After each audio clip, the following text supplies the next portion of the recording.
नमस्ते। आप सभी से अनुरोध है कि कृपया हमारी चैनल को सब्सक्राइब करें, वीडियो को लाइक करें, शेयर करें और नीचे डिस्क्रिप्शन में जाकर हमारे प्रोडक्ट्स देखें और आपड़ा मर्चेंडाइज स्टोर से उनको क्रय कर लें।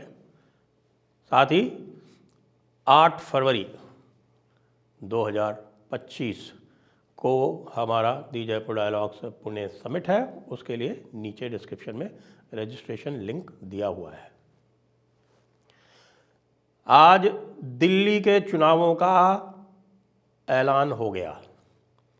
जी हाँ, 10 जनवरी से प्रक्रिया आरंभ है।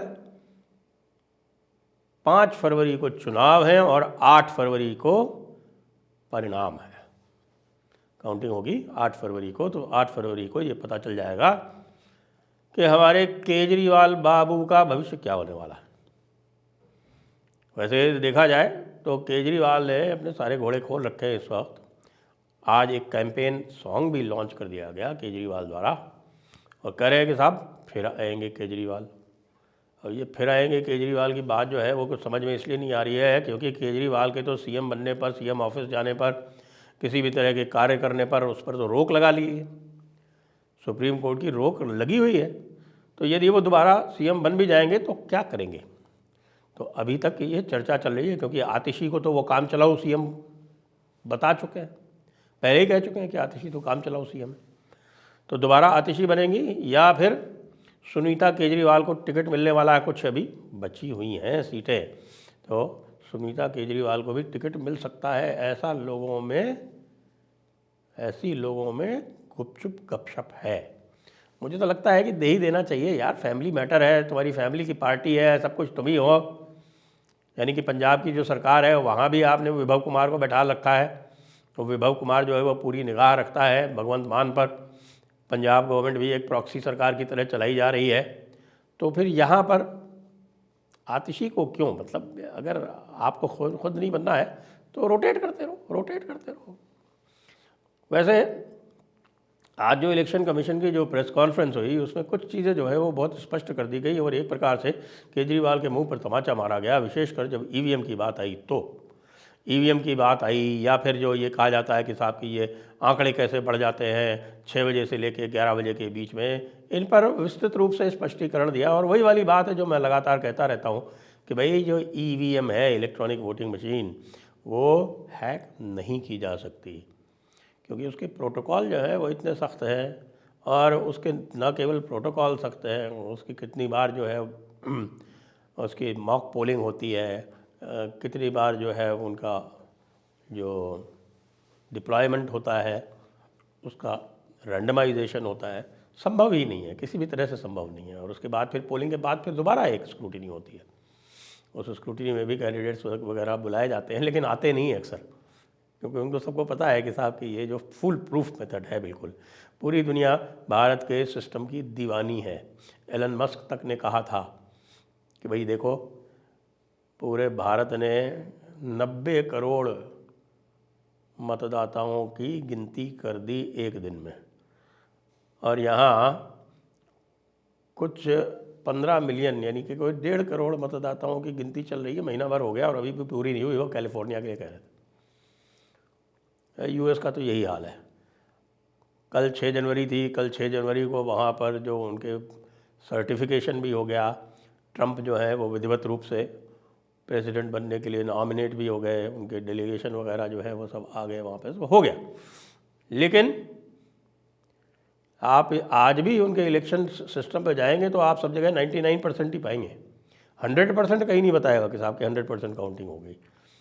फिर वहाँ पे एक इलेक्शन वोटर मैकेनिज़्म है और वो इलेक्शन वोटर मैकेनिज़्म हैक किया जाता है। वो किसी अमेरिकन ने कह दिया तो यहाँ वो ईवीएम मतलब उसका अलग होता है और यहाँ ईवीएम का मतलब मशीन होता है, वहाँ मैकेनिज़्म होता है। और उस मैकेनिज़्म को हैक करके बता दिया तो यहाँ हल्ला करने लगे कि भाई देखिए ईवीएम हैक हो गई, ईवीएम हैक हो गई, ईवीएम हैक हो गई।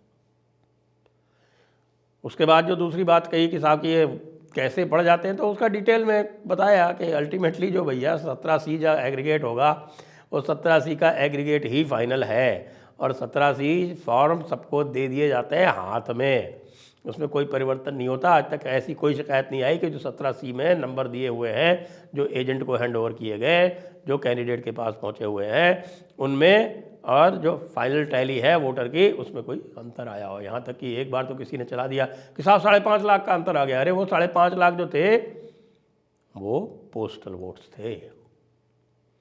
तो ये सब बात जो है ये क्लियर की आज इलेक्शन कमीशन ने, और अधिकतर आरंभ का समय अधिकतर इसी में बिताया।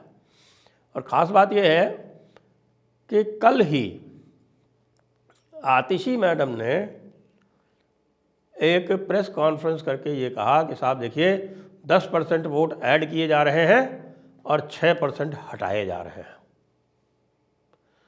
मतलब उनका कहना था कि 4% टोटल नए वोट जाएंगे।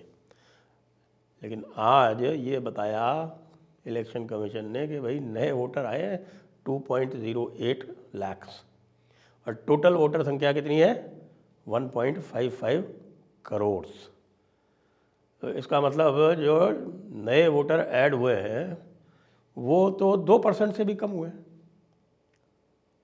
तो ये कौन सी गणित बताते रहते हैं ये। और वैसे ये भी सबको पता है कि large scale voter fraud Delhi में हुआ है, और ख़ास तौर से ये रोहिंग्याज और बांग्लादेशीज़ को लेके लार्ज स्केल वोटर फ्रॉड हुआ है।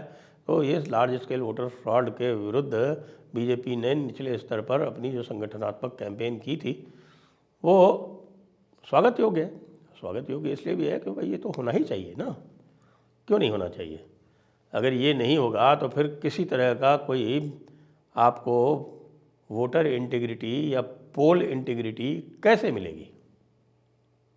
अब आ जाते हैं कि भाई बिसात कैसे सज रही है। तो दिल्ली इलेक्शन की बिसात ठीक ठाक चल रही है। आज नूपुर शर्मा भी कैंपेन में उतर आई है और उनका बड़ा उत्साहपूर्वक स्वागत हो रहा है। यदि इतनी उत्साहपूर्वक स्वागत हो रहा है तो क्या हम माने, जैसा कि हमने कुछ दिनों पहले एक वीडियो किया था और उसमें कहा था कि भैया ये जो हिंदुत्व की बयार है ये दिल्ली में भी दिखाई पड़ेगी, क्योंकि टी राजा सिंह से मीटिंग की थी मोदी जी ने, और नूपुर शर्मा और नवीन जिंदल जिनको निकाल दिया गया था किसी अदृश्य शक्ति को अपमानित करने के लिए, उनको भी वापस लेने की बात चल रही है। वापस ले ही लेना चाहिए, मेरा तो ये मानना है। इसमें किसी भी तरह का कोई हीला हवाला करने का समय नहीं है। आप इन इस्लामी शक्तियों को कितना भी तुष्ट करने का प्रयास करें, सदैव आप जब भी तुष्ट करेंगे तो वो आपको यही मानेंगे कि आप उनसे डर गए हो। वो कभी भी ये नहीं मानेंगे कि आपने सदाशयता में या सहृदयता में या आपका जो एक समावेशी दर्शन है उसके कारण उनकी बात मान ली है ना, ये कभी नहीं माना जाएगा। सदैव यही बताया जाएगा कि देखो हमने मोदी को झुका दिया है, देखो मोदी डर गया है। और इस बार जो झगड़ा है थोड़ा बहुत जो दिख रहा है वो कांग्रेस में और आम आदमी पार्टी में वो है मुसलमान वोट को लेकर। हालांकि मैं अभी भी ये नहीं मानता हूँ, मानता हूँ कि भाई अलग अलग कॉन्स्टिट्यूंसी में ये मुसलमान वोट जो है वो अलग अलग कैंडिडेट्स के, अलग अलग पार्टी के कैंडिडेट्स के पक्ष में जाएगा, लेकिन जाएगा एक मुश्त ही। मान लीजिए एक्स असेंबली कॉन्स्टिट्यूंसी में वो चला जाता है आम आदमी पार्टी की ओर, तो वही कॉन्स्टिट्यूंसी में वो कांग्रेस की ओर जा सकता है। इस प्रकार टैक्टिकल वोटिंग तो वो अभी भी होगी। तो इससे यदि कोई भारतीय जनता पार्टी को लगता है कि वो कोई सेंधमारी इसमें कर लेगी या वोट कटवा लेगी तो उस चक्कर में ना रहे, बिल्कुल रहने की आवश्यकता भी नहीं है। और वैसे भी 70 को टोटल कॉन्स्टिट्यूंसी हैं, 58 जनरल हैं, 12 शेड्यूल कास्ट है। एक अच्छा काम ये किया है कि प्रवेश वर्मा को जो बनाया है और प्रवेश वर्मा के सीएम बनने की संभावनाएं ऐसी व्यक्त की जा रही है, तो इस बार जाट वोट पूरी तरह से भारतीय जनता पार्टी के पक्ष में आने की संभावना दिल्ली में बलवती हो गई है। जो पिछली बार 38% वोट लाए थे, तो इस बार ये संभव है कि 38% के स्थान पर 40-42% वोट भारतीय जनता पार्टी ले आए।